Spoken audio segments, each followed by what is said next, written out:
tiempo se dedicó de lleno a la actividad comercial.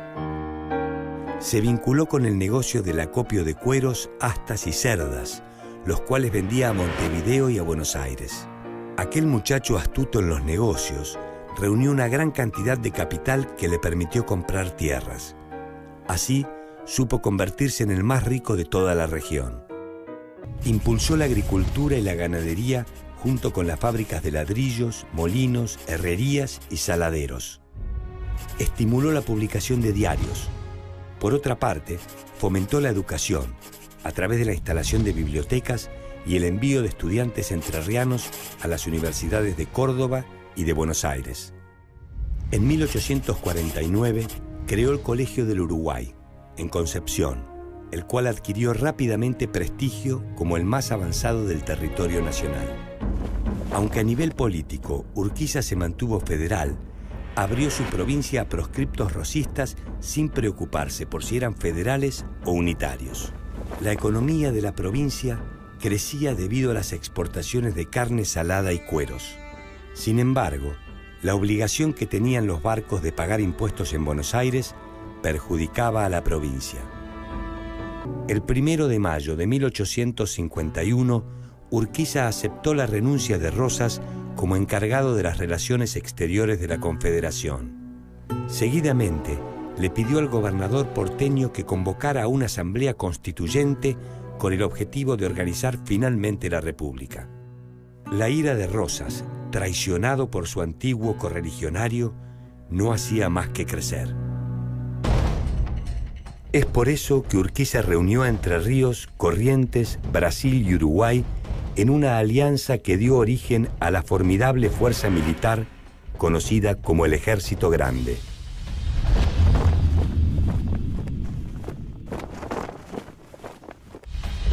El 3 de febrero de 1852, en el Palomar de Caseros, las dos fuerzas entraron en choque. Ambos ejércitos vistieron de colorado, el color federal, pero Urquiza decidió repartir camisas blancas a fin de evitar que sus soldados se mataran entre sí. La batalla duró poco tiempo. Las fuerzas rosistas se desbandaron y ratificaron la victoria de Justo José de Urquiza. Al día siguiente, el ex gobernador Rosas se embarcó hacia Inglaterra y el caudillo entrerriano se instaló en Palermo. El 19 de febrero de 1852, el rebautizado Ejército Libertador ingresó en la ciudad de Buenos Aires y fue recibido con júbilo por muchos porteños. El éxito de Urquiza fue rotundo. Se consolidó como la figura con mayor poder de la Confederación.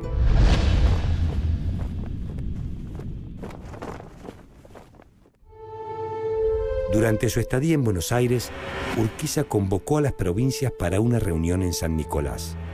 El objetivo era organizar las bases para establecer un congreso que sancionara una constitución nacional.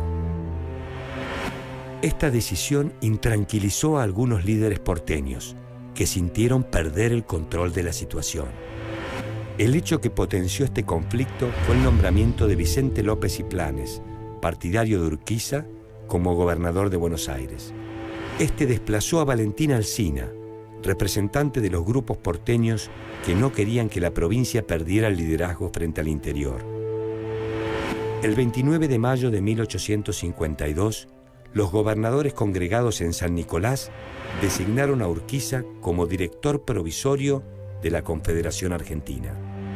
La segunda medida que tomaron fue realizar un congreso constituyente con representación igualitaria de todas las provincias.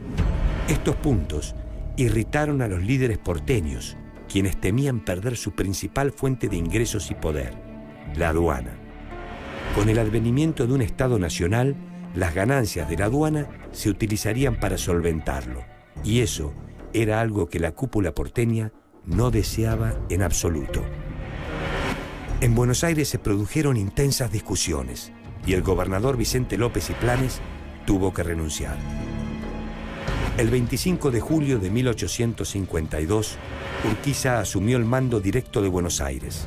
En consecuencia, muchos de sus opositores fueron obligados a abandonar la provincia. Haciendo uso de su doble cargo, gobernador y director, tomó diversas decisiones. Nombró embajadores en los principales países del momento y reconoció la independencia del Paraguay. Dictó un reglamento de aduanas que aseguraba la libre navegación de los ríos, por el cual se daba respuesta a un reclamo histórico que les aseguraba a las provincias del litoral igualdad en el mercado mundial con respecto a Buenos Aires.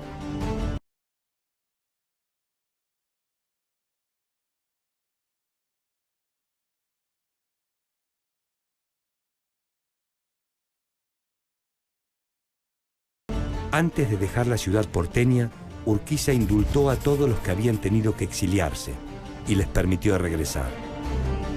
Sin embargo, cuando estos volvieron a Buenos Aires, se encargaron de provocar una revolución separatista. Buscaban boicotear el Congreso Constituyente de Santa Fe y acabar con Urquiza. El entrerriano estaba dispuesto a reprimir duramente la revolución, pero decidió que era prioritario dictar la Constitución y organizar el país.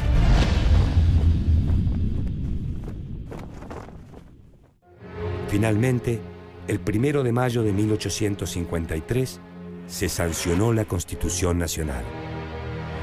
Esto permitió la creación de un Estado nacional obligado a garantizar el cumplimiento de la Constitución, la cual instauró una forma de gobierno representativa, republicana y federal.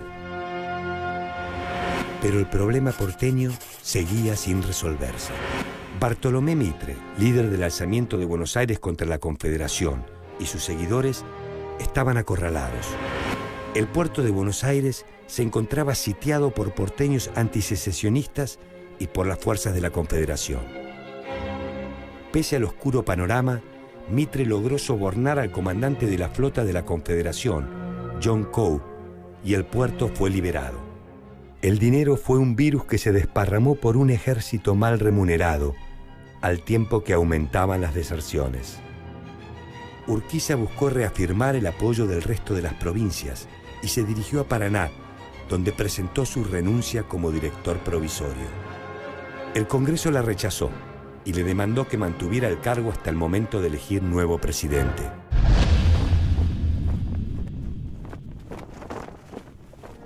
El resultado de la votación determinó por 94 votos sobre 106 posibles que Justo José de Urquiza fuera nombrado presidente de la República Argentina.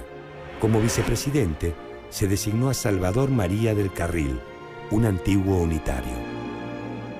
27 años después de la caída de Bernardino Rivadavia, la Argentina tenía un presidente constitucional de perfil federal y un vicepresidente unitario. Esta comunión de visiones políticas distintas era el símbolo de una nueva etapa para el país. El 5 de mayo de 1854 juraron sus cargos en la ciudad de Santa Fe ante el Congreso. Seguidamente, se encaminaron hacia la capital provisoria, ubicada en Paraná.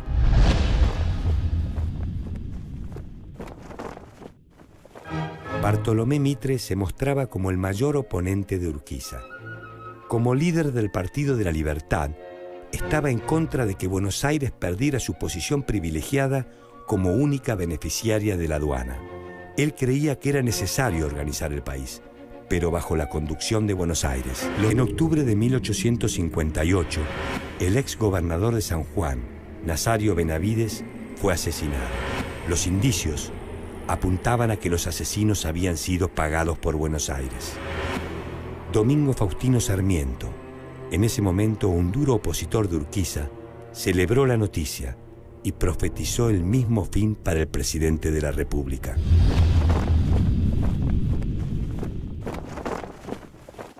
El 20 de mayo de 1859, el Congreso Nacional autorizó por ley al presidente Urquiza para resolver el problema de Buenos Aires por vía pacífica o por la guerra. Porteños y confederados se enfrentaron furiosamente el 23 de octubre de 1859 en Cañada de Cepeda. Al mando del ejército de Buenos Aires se hallaba Bartolomé Mitre, mientras que del lado republicano se encontraba Urquiza. En el transcurso de la batalla, las fuerzas al mando del entrerriano vencieron rápidamente a las porteñas quienes por orden de Mitre y aprovechando las sombras de la noche, emprendieron la retirada. Sobre el campo de batalla quedaron 500 muertos, 2000 prisioneros, 20 cañones y una enorme cantidad de fusiles. Cuando Mitre arribó a la ciudad, fue recibido con grandes festejos, a pesar de que se había tratado de una evidente derrota. Urquiza avanzó hacia la ciudad, pero la aparición de Francisco Solano López, hijo del presidente paraguayo, quien se ofreció como mediador, detuvo una nueva batalla. El 11 de noviembre, con la firma del Pacto de Unión Nacional en San José de Flores, concluyeron las negociaciones. Buenos Aires se declaró parte de la Confederación y renunció al manejo de las relaciones exteriores, al mismo tiempo que se acordó la nacionalización de la aduana.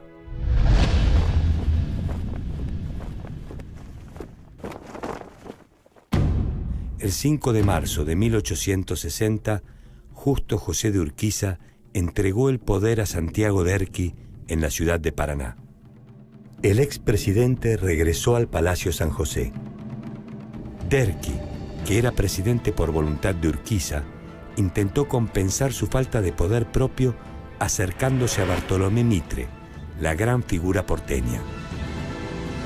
Sin embargo, los intentos mitristas de imponer gobernadores aliados en las provincias del interior, alentando revueltas y asesinatos, condujeron a un enfrentamiento militar.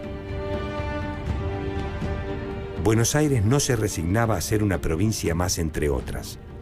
O gobernaba un representante de sus intereses, o no gobernaba nadie.